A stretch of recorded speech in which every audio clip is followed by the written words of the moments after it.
শুনলেন ছোট্ট একটি কালাম দিয়ে আমি আমার বন্ধু এমডিকে ফাজুল্লাহকে দিয়ে দেবো। হামদে বাড়ি দ্বারা পরিবেশন করবো। আশা রাখছি ভালো লাগবে। লেখক কি ইচ্ছে শুনবেন বলছে দেখুন।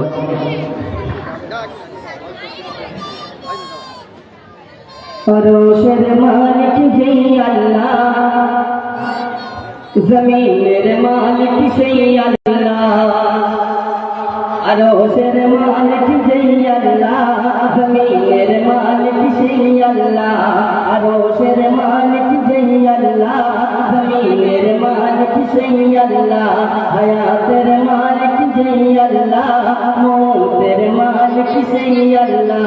মুরাদ দিয়েছেন যেই আল্লাহ, মুরাদ দিয়েছেন যেই আল্লাহ, উনি তো দেবেন সেই আল্লাহ। আরশের মালিক যেই আল্লাহ, জমিনের মালিক সেই আল্লাহ। হায়াতের মালিক যেই আল্লাহ, মৌতের মালিক সেই আল্লাহ। সর্বপ্রথম ছন্দের মাধ্যমে লেখক তার কলমের ভাষায় কি তুলে ধরতে লেখক একটি সুন্দর করছে লেখক। সারি সারি গাছপালা দিলে গো তুমি সাজিয়ে, মাথার উপর বিশাল আকাশ দিলে গো তুমি বানিয়ে। সারি সারি গাছপালা দিলে গো তুমি সাজিয়ে, মাথার উপর বিশাল আকাশ দিলে গো তুমি বানিয়ে। আমরা আল্লাহকে যত প্রশংসা করতে হবে কি যতই প্রশংসা করো না কেন সেই টানার গুণগান কোনোদিন শেষ হবে না। লেখক কি লিখছেন? তোমার প্রশংসা শেষ হবে না, তোমার প্রশংসা শেষ হবে না, তুমি তো মালিক মওলা। আরশের মালিক যেই আল্লাহ, জমিনের মালিক সেই আল্লাহ। আরশের মালিক যেই আল্লাহ, জমিনের মালিক সেই আল্লাহ। হায়াতের মালিক যেই আল্লাহ, মৌতের মালিক সেই আল্লাহ। মুরাদ দিয়েছেন যেই আল্লাহ, মুরাদ দিয়েছেন যেই আল্লাহ, মৃত্যু দেবেন সেই আল্লাহ। আরশের মালিক যেই আল্লাহ, জমিনের মালিক সেই আল্লাহ।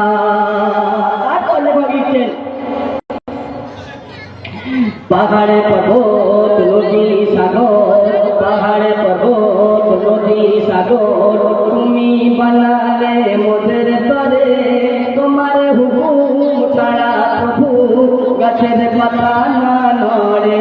বর্তমান সময়ে আমরা ছেলেরা বা অর্থরা আমরা মেয়েরা কোথায় যদি কাজ কামের মধ্যে যাই, গিয়ে আমরা সারা সপ্তাহ কাজ করি, তারপরে বাড়িতে এসে বলি আমাদের ওস্তাদ যদি আমাদের কিছু টাকা দেয় তবে আমাদের খাওয়া হয়, বলি না কেন? তবে আমরা এই কথাটা বলি। আল্লাহ রাব্বুল আলামিন বলছেন না, তোমার আমি যতটুকুই রিজিক রেখেছি ততটুকুই তুমি পাবে।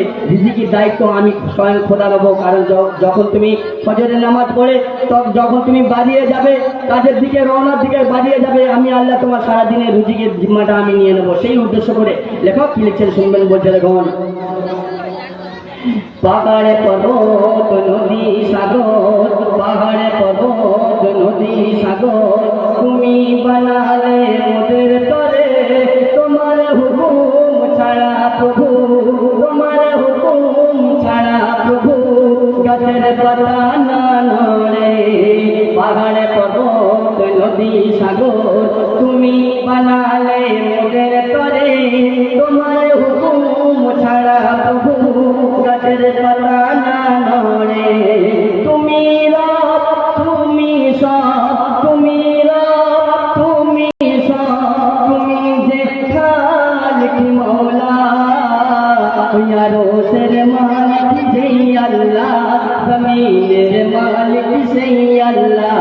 আরশের মালিক যেই আল্লাহ, জমিনের মালিক সেই আল্লাহ। হায়াতের মালিক যেই আল্লাহ, মৌতের মালিক সেই আল্লাহ।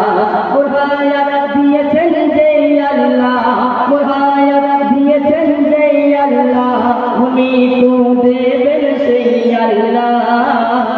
আরশের মালিক যেই আল্লাহ, জমিনের মালিক সেই আল্লাহ। সর্বশেষ কথার মাধ্যমে আমাদের সত্য কবি আপনাদের এই এলাকার ছাত্র আমাদের একটা একাডেমি আছে, যাই হোক আমাদের পরবর্তী শিল্পী উনি এসে বলবেন আপনাদের এই এলাকারই ছেলে অর্থাৎ আপনাদের এই এলাকারই সন্তান কবি হাবিবুর রহমান সাহেব খানারি কালাম অতি মূল্যবান কথায় কি লিখছে সে এক শুনবেন বলছেন তোদেরকে ঠান্ডা হয়ে গেল নারে তাকবীর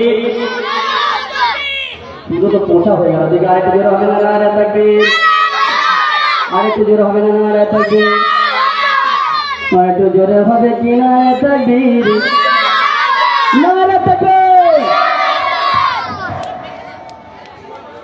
কোটি তারা যখন ধারা কোটি তারা যখন ধারা ফেলে ওই আকাশে গুল সুরে দিনে রাতে কলবে তোমার নাম ভাসে কোটি তারা যখন ধারা কোটি তারা যখন ধারা ফেলে যে ওই আকাশে গুল সুরে দিনে রাতে কলবে তোমার নাম ভাসে হাবিবুর দেখে মনে ভাবো তুমি হাবিবুর দেখে মনে ভাবো তুমি কত কুদরতি প্রভুর লীলা ইয়া রোশের মালিক যেই আল্লাহ জমিনের মালিক সেই আল্লাহ রোশের মালিক যেই আল্লাহ জমিনের মালিক সেই আল্লাহ হায়াতের